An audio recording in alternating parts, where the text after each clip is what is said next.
देखिए एक नंबर प्रश्न में है कि क्रेता के पुस्तकों में जर्नल और आवश्यक खाता खोलिए। क्लियर है बात? डॉक्टर सिन्हा ने 1 जनवरी 2008 को मारुति लिमिटेड से एक मारुति कार खरीदी।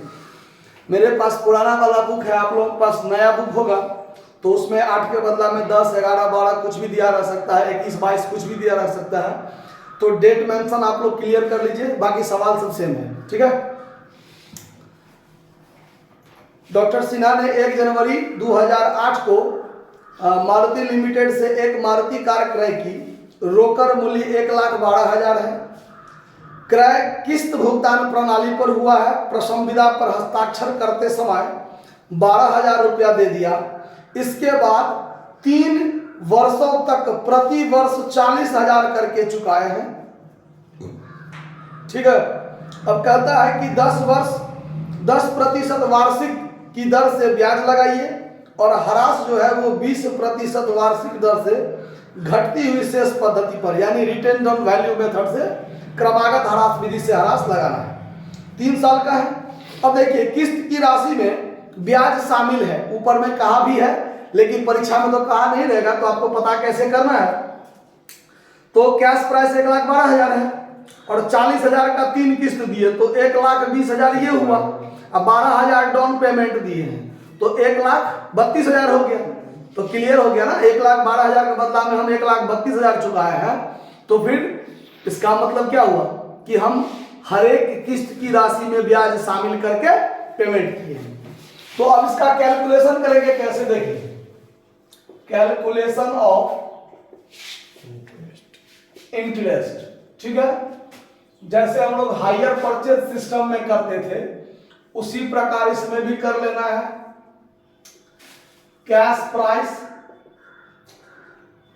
इंटरेस्ट और इसमें इंस्टॉलमेंट, इसी का चर्चा होगा। कैश प्राइस आपका 1,12,000 है। डाउन पेमेंट आप 12,000 किए हैं तो 12,000 पर तो ब्याज लगेगा नहीं। ब्याज लगेगा कितना पर? 1,00,000 पर लगेगा।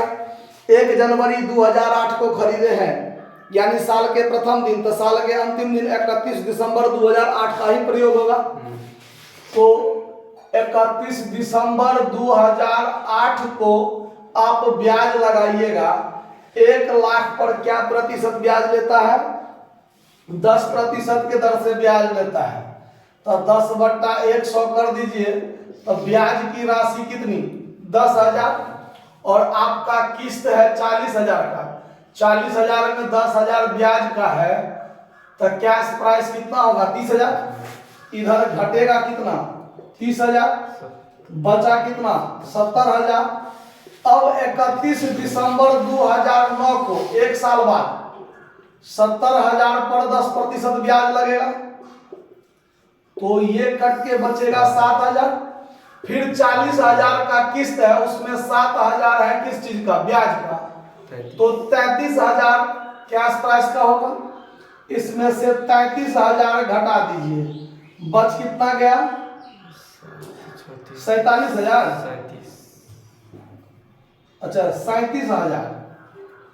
37,000। और अब 31 दिसंबर 2010 को जब चलेंगे, 2010 को, तो अंतिम किस्त के समय ब्याज निकालना नहीं है। इंस्टॉलमेंट हमको 40,000 का दिया हुआ है और 37,000 आपका कैश प्राइस है। तो अंतर की राशि जो बचेगा 3,000, ये हमारा क्या होगा? ब्याज ही ना हो जाएगा। आया समझ में बात? कोई दिक्कत इस बात को समझने में? अब calculation of depreciation. Calculation of depreciation, इसमें आपको फर्स्ट ईयर यानी 31 दिसंबर 2008 को जो डिप्रिसिएशन लगेगा वो 1,12,000 आपका कैश प्राइस है। डिप्रिसिएशन बराबर उसका 20% कहता है ना, 20%, तो 22,400 होगा। 22,400। तो रिटेन डाउन वैल्यू कितना बचेगा? 1,12,000 में से 22,400 घटेगा। 1,12,000 में से 22,400 घटेगा, 89,600 बचेगा। क्लियर? फिर 31 दिसंबर 2009 को जो डिप्रिसिएशन लगेगा वो 89,600 का 20% लगेगा, तो इसका 20% हो जाएगा 17,920 होगा। आप लोग कैलकुलेशन कर लीजिएगा। रिटेन ऑन वैल्यू तो 89,600 में से 17,920 घटेगा, तो 89,600 में से 17,920 को घटा दीजिए तो बचेगा 71,680। और फिर 31 दिसंबर 2010 को जो डिप्रिसिएशन लगेगा वो 71,680 का 20%, तो फिर इसी का 20% निकाल दीजिए 14,336। तो रिटेन डाउन वैल्यू बचेगा 71,680 में से 14,236 घटा दीजिए 336 है, 336 घटा दीजिए तो 71,680 माइनस 14,336 57,344 बच गया ना। चलिए अब आपको सवाल में कहता है कि आप परचेजर के पुस्तक में जर्नल एंट्री बनाइए और खाता बनाइए। तो देखिए जर्नल एंट्री जब बनाएंगे, journal entry in the books of purchaser, purchaser के पुस्तक में कहता है खाता भी खोलिए और जर्नल भी बनाइए। तो परचेजर का नाम डॉक्टर सिन्हा और वेंडर का नाम मारुति लिमिटेड। तो परचेजर है आपका डॉक्टर सिन्हा और वेंडर का नाम मारुति लिमिटेड। तो जहां जहां जर्नल में वेंडर का नाम का प्रयोग होगा वहां क्या लिखना पड़ेगा? मारुति लिमिटेड। अब आप ये देखिए इंटरेस्ट सस्पेंस के लिए 10,000, 7,000, 17,000 और 3,000 20,000, यानी टोटल ब्याज कितना लग रहा है? 20,000 लग रहा है ना। तो अब जर्नल एंट्री जब बनाएंगे 2008 जनवरी 1 को जब संपत्ति इसने खरीदा तो मारुति कार खरीदा है, मारुति कार है ना, संपत्ति कौन? मारुति कार। तो मारुति लिमिटेड से मारुति कार में खरीदेगा तो मारुति कार यानी assets account DR 1,12,000। Interest suspense account DR, interest suspense account DR कितना? 20,000। देखिए 10, 7, 3 मिला के टोटल 20,000 का ब्याज लग रहा ना। Interest suspense 20,000। 2 मारुति लिमिटेड यानी वेंडर का नाम Maruti limited, Maruti limited account, उसको कितना देना है? 1,32,000। सेम डेट में डाउन पेमेंट भी हुआ है तो वेंडर अकाउंट DR, तो Maruti limited account DR to cash account कितना रुपया? 12,000 डाउन पेमेंट किया था, ठीक है। फिर दिसंबर 31 को साल में अंत में दिसंबर 31 को ब्याज लगाएगा तो क्या होगा? अब ये एंट्री बताया थोड़ा देर पहले, interest account DR to interest suspense account, interest suspense account, क्योंकि ये इंटरेस्ट सस्पेंस को क्रेडिट करके क्या करना है? खत्म करना है। तो 10,000 ब्याज लगा तो 10,000। फिर किस्त का भुगतान करना है मारुति लिमिटेड को, तो Maruti limited account DR to cash या बैंक जिस चीज का आप प्रयोग करना चाहे। किस्त कितना का दिया है? 40,000 का। फिर डिप्रिसिएशन लगाएंगे, depreciation account DR to Maruti car, Maruti car account कितना का ह्रास लगा है पहले साल में? 22,400 का। और फिर PL में भेजेंगे तो PL account DR to interest account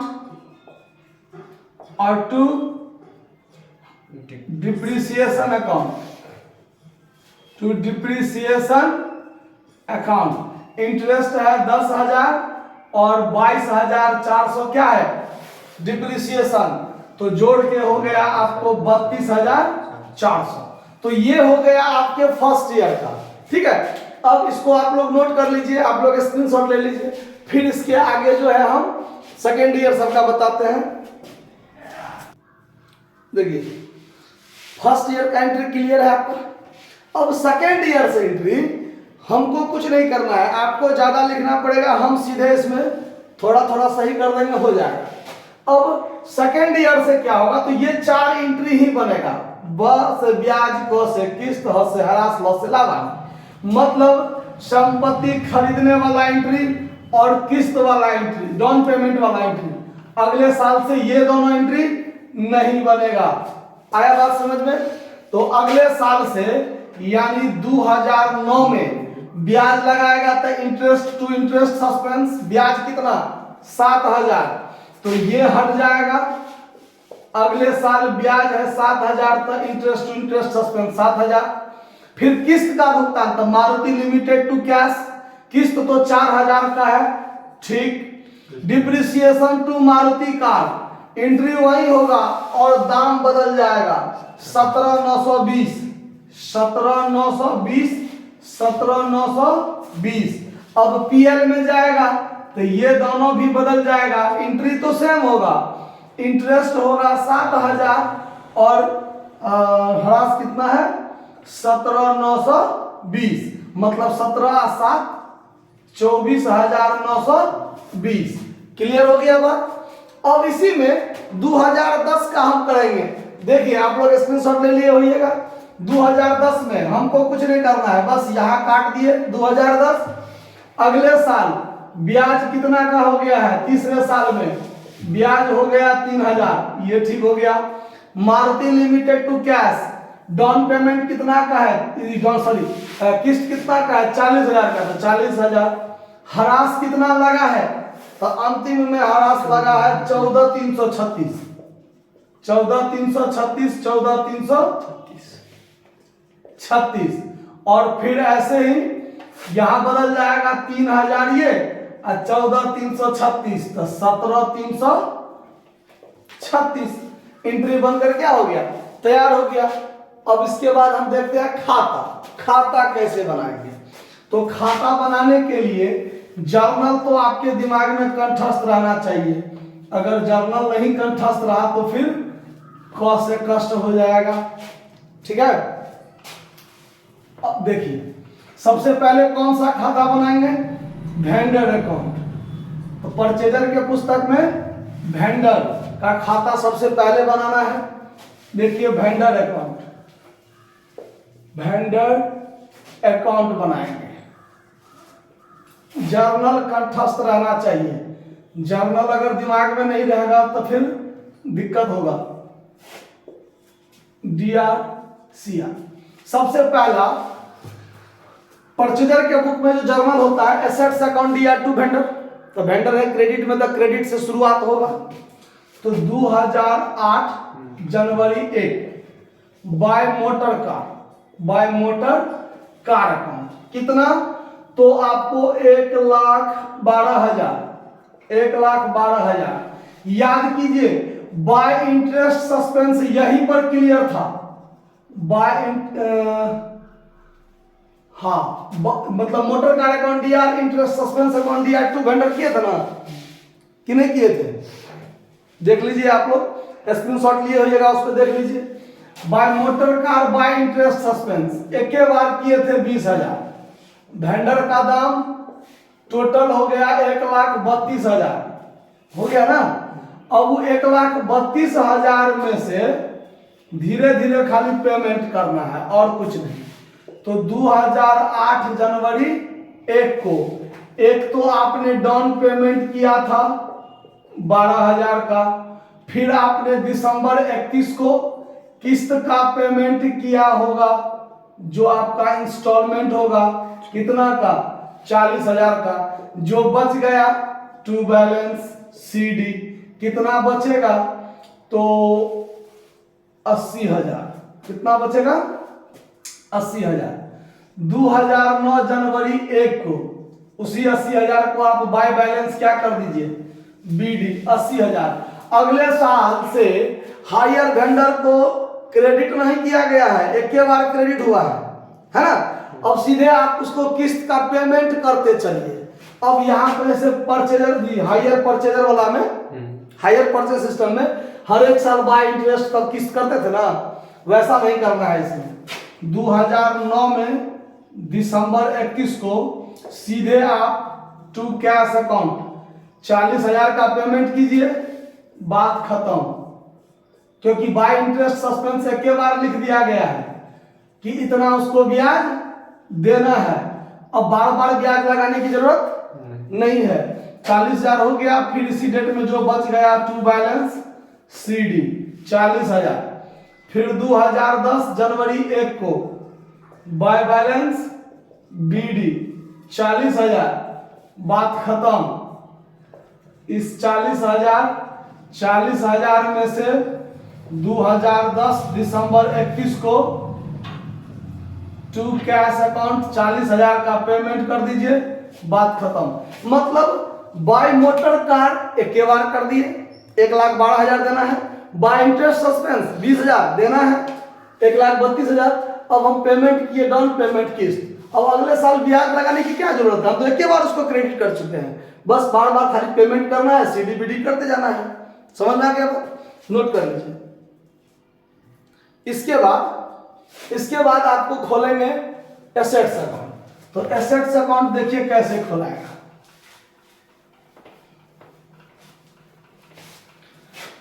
assets account में क्या होगा?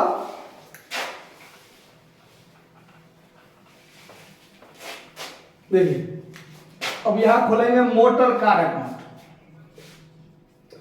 मोटर कार अकाउंट ये भी 3 साल का खाता खुलेगा। इसमें भी ज्यादा बात नहीं होता है, खाली संपत्ति पर डिप्रिसिएशन लगाते जाएंगे, सीडी बीडी करते जाएंगे।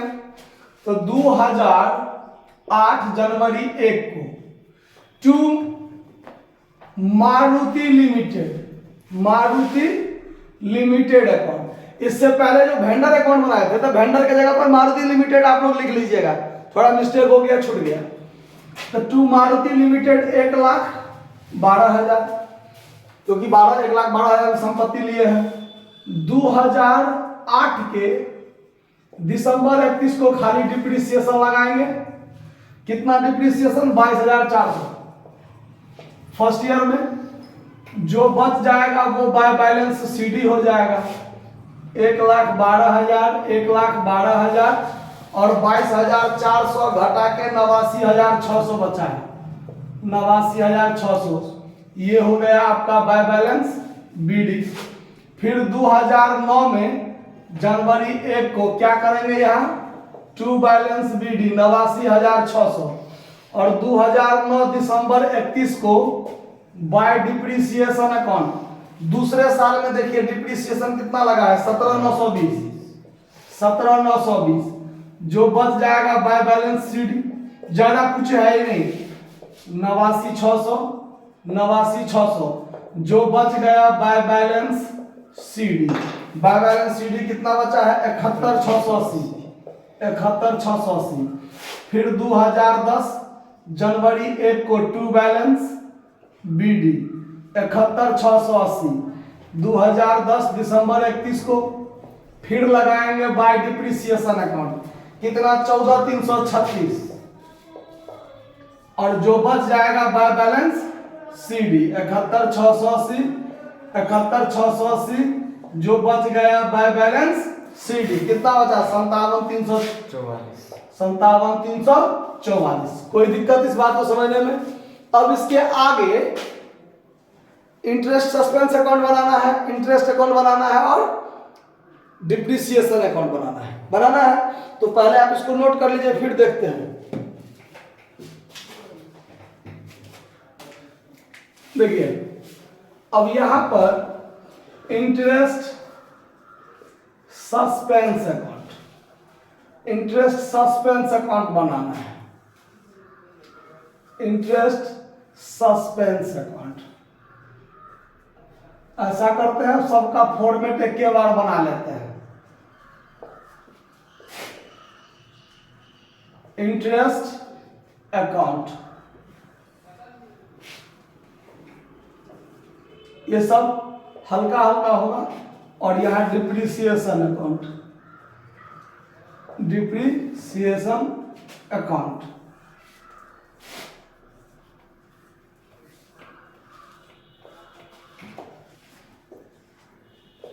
ठीक है। इंटरेस्ट सस्पेंस अकाउंट में ध्यान से देखिए, इंटरेस्ट सस्पेंस अकाउंट में क्या आप लोग जर्नल एंट्री बनाए थे, assets account DR, interest suspense account DR to vendor किए थे ना। तो यहां पर डेबिट में होगा टू वेंडर अकाउंट। तो वेंडर का नाम क्या है, Maruti limited, Maruti limited account. कितना रुपया, 20,000, 2008 जनवरी 1 हो गया। अब इंटरेस्ट सस्पेंस अकाउंट हर एक साल क्रेडिट होते गया है, देख लीजिए, हर एक साल क्रेडिट हुआ होगा, जर्नल एंट्री में आप देख लीजिएगा। तो 2008 दिसंबर 31 को जब ब्याज लगाए होंगे ना, तो इंटरेस्ट अकाउंट दिया, टू इंटरेस्ट सस्पेंस अकाउंट किए होंगे, तो टू इंटरेस्ट अकाउंट हो जाएगा 10,000। फिर यहां पर ये खत्म हो जाएगा खाता, यहां 20,000 जो बच गया वो बाय बैलेंस सीडी कर लेंगे। ठीक है। फिर 2009 जनवरी 1 को टू बैलेंस बीडी कर लेंगे, कितना, 10,000। और फिर 2009 दिसंबर 31 को फिर बाय इंटरेस्ट किए होंगे, इंटरेस्ट अकाउंट दिया टू इंटरेस्ट सस्पेंस अकाउंट, तीनों साल एंट्री बना होगा, जर्नल एंट्री में देखिएगा गौर से। तो टू इंटरेस्ट अकाउंट 7,000, फिर जो बच गया वो खत्म, ये 10,000, यहां भी 10,000 बच गया, 3,000 वो हो जाएगा बाय बैलेंस सीडी। फिर 2010 में टू बैलेंस बीडी 3,000, और 2010 में दिसंबर 31 को, जनवरी 1 को होगा बाय इंटरेस्ट अकाउंट 3,000 होके खत्म हो गया है, दोनों साइड बराबर। अब कोई सीडी बीडी होने की चांस नहीं है। ठीक है। अब इंटरेस्ट जब बनाएंगे तो 2008 दिसंबर 31 को और 2008 दिसंबर 31 को, ये हर एक साल बराबर होता जाएगा, हर एक साल बराबर होता जाएगा। 2008, 2009, 2010 क्या होगा, तो इंटरेस्ट अकाउंट में इंटरेस्ट अकाउंट दिया टू इंटरेस्ट सस्पेंस अकाउंट, अब पीएल अकाउंट दिया टू इंटरेस्ट अकाउंट, ये दो एंट्री हर साल बना होगा, गौर से देखिएगा। तो यहां पर टू इंटरेस्ट सस्पेंस अकाउंट लिख देते हैं 10,000, और यहां पर बाय पीएल अकाउंट 10,000। 2009 दिसंबर 31 को यही चीज टू इंटरेस्ट सस्पेंस अकाउंट 7,000, 2009 दिसंबर 31 को बाय पीएल अकाउंट 7,000, और 2010 को दिसंबर 31 को टू इंटरेस्ट सस्पेंस 3,000, और 2010 दिसंबर 31 को बाय पीएल अकाउंट 3,000। ऐसे करके एंट्री का लेजर पोस्टिंग हो जाएगा, कोई दिक्कत। फिर डिप्रिसिएशन करेंगे तो ऐसे ही सेम बात इसमें भी होगा। 2008 दिसंबर 31 को टू मोटर कार यानी मारुति कार, कहीं पर मोटर कार भी लिखा गया होगा, हो सकता है मारुति कार और मोटर कार एक ही बात है, क्योंकि बिना मोटर का तो कोई कार चलने वाला है नहीं। ठीक है। तो टू मारुति कार अकाउंट 22,400, और 2008 दिसंबर 31 को ही बाय पीएल अकाउंट में भेजा गया होगा 22,400। इसका जर्नल देख लीजिएगा। वैसे ही 2009 दिसंबर 31 को सेम चीज होगा, to motor car by PL amount 17,920। फिर वैसे ही 2010 दिसंबर 31 को टू मारुति कार, और 2010 दिसंबर 31 को बाय पीएल, ये चीज हुआ होगा 14,300 36, 14,336। क्लियर हो गया बात? कहीं कोई दिक्कत नहीं हुआ होगा मेरे हिसाब से, ठीक है। तो ऐसे ही आप लोग दूसरा तीसरा चौथा जितना सवाल तक बने बनाइएगा, बाकी फिर देखेंगे अगले क्लास में। धन्यवाद।